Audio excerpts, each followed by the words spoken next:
Hello friends, ఇప్పుడున్న జనరేషన్‌కైతే పులిహోరలో పులుసు ఉంటది కదా! చింతపండు పులుసు అది చేయటం కూడా రాదు. వాళ్ళ కోసం ఈ వీడియో అనమాట. నాకు వచ్చేది కాదు. నేను నేర్చుకున్నాను. ఫస్ట్ అయితే చింతపండు ఎంత కావాలో అంత తీసుకొని నానబెట్టుకోవాలి.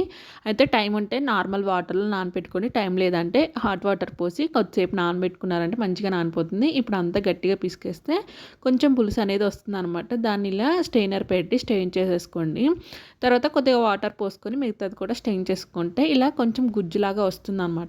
ఇప్పుడు దీన్నంతా కూడా ఒక గిన్నెలో వేసుకొని, అందులో సన్నగా కట్ చేసుకున్న ఒక 2 పచ్చిమిరపకాయలు, కొంచెం పసుపు, కొంచెం నూనె, కొద్దిగా సాల్ట్ వేసుకొని, ఇప్పుడు వీటన్నిటిని ఒకసారి కలుపుకోండి. మంచిగా కలిసిపోతాయి.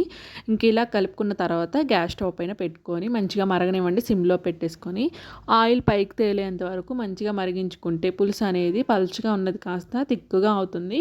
పులుసు చిక్కబడిన తర్వాత ఇంకా పులుసుని చల్లార్పుకొని ఒక గిన్నెలో వేసుకొని స్టోర్ చేసుకోవచ్చు. లేదంటే అప్పటికప్పుడు చేసుకొని కూడా పులిహోర అయితే కలుపుకోవచ్చు. మరి ఈ వీడియో నచ్చితే ఒక చిన్న లైక్ ఇచ్చి సబ్స్క్రైబ్ చేసుకోండి.